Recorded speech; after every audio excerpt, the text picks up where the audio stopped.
ठीक है, next question यहाँ पर आयुष अग्रवाल जी का है। कह रहे हैं कि इन्होंने इमामी एंड बंधन बैंक 2023 से खरीदारी कर रखी है।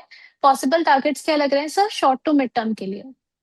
देखिए, इमामी लिमिटेड में तो क्लियर ओवरहेड सप्लाई ने टेक ओवर किया। जो गलती एडब्ल्यूएल में मुझसे हुई थी वो यहाँ पे नहीं हुई। इमामी में ये जो वर्टिकल मूव था, आप देखिए वर्टिकली नीचे भी आ गया। इसी को कहते हैं ओवरहेड सप्लाई टेक ओवर करना।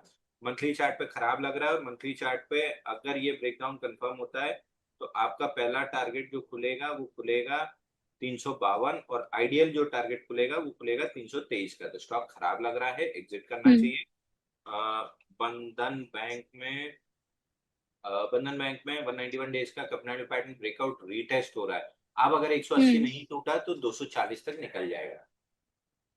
चलिए ठीक है।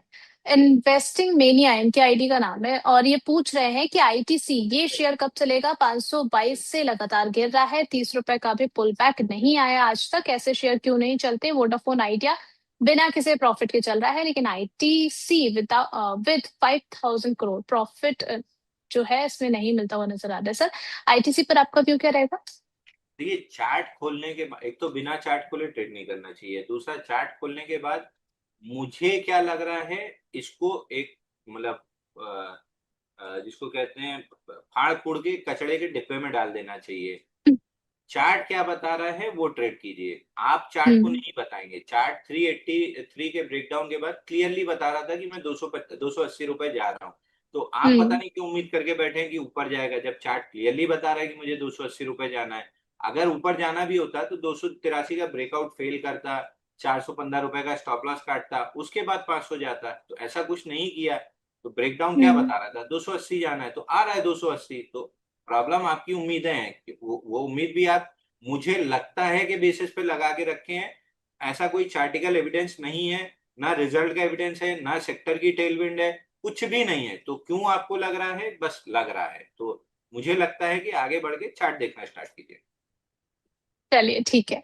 अगला सवाल यहाँ पर सर आया है यूनाइटेड स्पिरिट्स को लेकर के। 1405 पर इन्होंने बाय किया हुआ है, यहाँ पर इनको एवरेज करना चाहिए क्या? यूनाइटेड स्पिरिट्स 1289 के लेवल्स पे है, आधे परसेंट से ज्यादा की अगेन, तेजी। ये क्या किया सर? फ्राइडे भी हमने डिस्कस किया था यूबीएल का, जब सवाल आया था कि मेरे को यूनाइटेड हम्म। स्पिरिट ज्यादा पसंद है, तो बिल्कुल एवरेज करना चाहिए। 1213 का मैंडेटरी स्टॉप लॉस ले लीजिए, उसके बाद स्टॉक खराब हो जाएगा। नहीं तो ये परफेक्ट जोन है एवरेज करने की। यहाँ पे एक्यूमुलेट कर सकते हैं। ऊपर जिस दिन 1431 निकला, ये ऑल टाइम हाई हिट कर जाएगा। चलिए ठीक है। वीएमएम का शॉर्ट टर्म व्यू आपका क्या है सर? अक्षय कुमार जी का सवाल है। किसमें? VMM GRM? विशाल मेगा मार्ट अच्छा, 120 वीएमएम। पर चल। विशाल मेगा मार्ट में ब्रेकआउट आते आते नहीं आ रहा है। 117-18 का स्टॉप लॉस ले लीजिए। अगर अगले 2-3 दिन में 123.50 नहीं निकला, 121.50 निकला लेकिन 123.50 अटका लिया। अगर 123.50 नहीं निकला तो एग्जिट करना पड़ेगा। अगर निकल गया तो 132 आ जाएगा। चलिए ठीक है। यहाँ पर नेक्स्ट क्वेश्चन सिम्फनी को लेकर के आया है। इन्होंने बाइंग प्राइस अपनी मेंशन करी है 803 की। यहाँ पर कूलर के साथ शेयर खरीदे सर?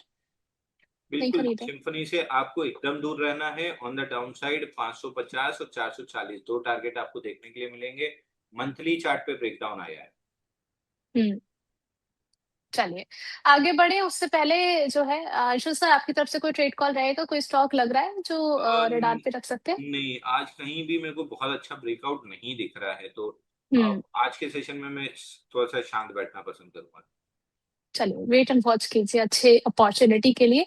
एक्मे सोलर इसमें क्या टारगेट्स रहेंगे sir? Acme solar. Acme solar ठीक ठाक इंस्टीट्यूशन होल्डिंग है। कपनैंडल पैटर्न बन रहा है। 279 के आसपास से हमने मीडिया प्लेटफॉर्म पर रिकमेंड किया हुआ है। अब 307 रुपए 40 पैसे, इसके ब्रेकआउट के बाद फ्रेश बाइंग बनेगा। तो 307.50 निकले, 307.40 हम्म। का लेवल है। आप राउंड फिगर 307.50 भी कर सकते हैं, 308 भी कर सकते हैं। मैं 308 मान ले रहा हूँ। 308 निकला तो फ्रेश बाइंग बनेगी। तब तक के लिए एग्जिस्टिंग पोजीशन पे 270 के स्टॉप लॉस से होल्ड करना चाहिए। चलिए एक और क्वेश्चन यहाँ पर ले लेते हैं। सी टू सी एडवांस सिस्टम को लेकर के सवाल आया है सर। लॉन्ग टर्म के लिए काउंटर कैसा लग रहा है आपको? खरीदारी की जा सकती है करंट प्राइस पर या वेट करें? देखिए, ये स्टॉक आप चार्ट अगर लगा के देखेंगे तो अपर सर्किट लोअर सर्किट वाला स्टॉक है। तो मैं जनरली ऐसे स्टॉक से अवॉइड कर देता हूँ। पूरा हम्म। चार्ट पे अगर डेटा ले लें आप, और डेटा ले लीजिए, थोड़ा सा और स्टार्टिंग से डेटा ले लीजिए। हाँ, और हाँ ये आप देख रहे हैं पूरा, या तो अपर सर्किट जाता है लोअर सर्किट जाता है, तो मैं अवॉइड करूंगा हम्म। इसको। अवॉइड करना है। चलिए एक क्विक क्वेश्चन यहाँ पर सर, गेल या फिर जेएसडब्ल्यू इंफ्रा, 6 मंथ का अगर व्यू है मेरे तो। पर्सनल पोर्टफोलियो में है, तो क्वेश्चन आपका इनवैलिड हो गया। इस पे तो मैं मतलब कोई राय ही नहीं दूंगा। यहाँ पे मैं आपको एक एग्जांपल जरूर कोट कर सकता हूँ। जेएसडब्ल्यू इंफ्रा में 19 मई ट्यूसडे का, जो थोड़ा जूम इन कर लीजिए जेएसडब्ल्यू इंफ्रा लगा के, 19 मई का हाई कल फ्राइडे के सेशन में ब्रेकआउट दे रहा था। मैंने डिस्क्लोजर भी दिया था कि मैंने पर्सनल पोर्टफोलियो में बाई किया है। आप देखिए उसने मेरा स्टॉप लॉस काटा। लगभग ₹2.5 का मैंने स्टॉप लॉस लगाया था, ₹2.5 का मेरा स्टॉप लॉस काट दिया था। आज हम्म। गैप अप खुला और टारगेट अचीव किया।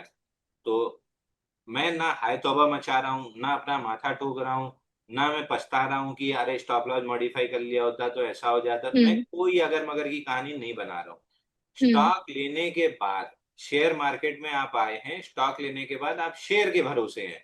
शेयर हम्म। चाहेगा तो आपको खा जाएगा, शेयर चाहेगा तो आपको प्रॉफिट देगा। तो लेने के बाद आप भगवान भरोसे या शेयर भरोसे बैठे हैं। आप सिर्फ एक काम कर सकते हैं कि आप अपनी क्वांटिटी डिसाइड कर सकते हैं कि स्टॉप लॉस कटा तो मेरा कैपिटल का कितना लॉस होगा। मेरा point two hmm. Five percent of the capital का लॉस होता, अगर स्टॉप लॉस कटता तो उतनी क्वांटिटी मैंने ली, मेरा 0.25% कैपिटल लॉस हो गया, मैं बाहर हो गया। क्योंकि ट्रेड लेने के पहले मुझे पता था कि स्टॉप लॉस कटेगा, तो मेरा अगर 100 रुपए कैपिटल है तो मेरा 25 पैसा लॉस जाएगा, और 25 पैसा हम्म। लॉस गया, मैं बाहर हो गया। तो उस हिसाब हम्म। से अगर आप ट्रेड करते हैं तो at the end of the day randomly short trade अगर आप करेंगे, 2 मिनट में कर रहा हूँ, at the end of the day आप प्रॉफिट में रहेंगे। लेकिन अगर आप रैंडमली, मुझे लगता है 1000 शेयर ले लूं, मुझे लगता है 5000 शेयर ले लूं, तब तो आप भगवान भरोसे ही बैठे हैं, आप शेयर भरोसे नहीं बैठे हैं। चलिए ठीक है, यहाँ पर जो है आपसे मैं थोड़ा सा अब समय और फर्स्ट पार्ट चाहती ऑफ द लेकिन। सवाल का जवाब दे दूं, गेल तो डेफिनेटली नो, क्योंकि मैं मोमेंटम प्लेयर हूं और गेल में मोमेंटम नहीं बनता है, तो मेरे लिए गेल डेफिनेटली नो है। बट अगर आप इन्वेस्टर हैं, 168 का ब्रेकआउट डेवलप हो रहा है, अगर कंफर्म होता है तो 189 के टारगेट मिलेंगे।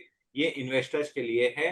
और चूंकि आप इन्वेस्टर हैं, आपको मंथली चार्ट लगा के देखना चाहिए। 148 145 का लेवल जो हमने डिस्कस किया था कि इसके हम्म। नीचे ब्रेकडाउन फेल हो तो इन्वेस्टर्स को बाई करना चाहिए। कंफर्टेबली वो लेवल फेल हुआ है, 189 कंफर्टेबली आना चाहिए।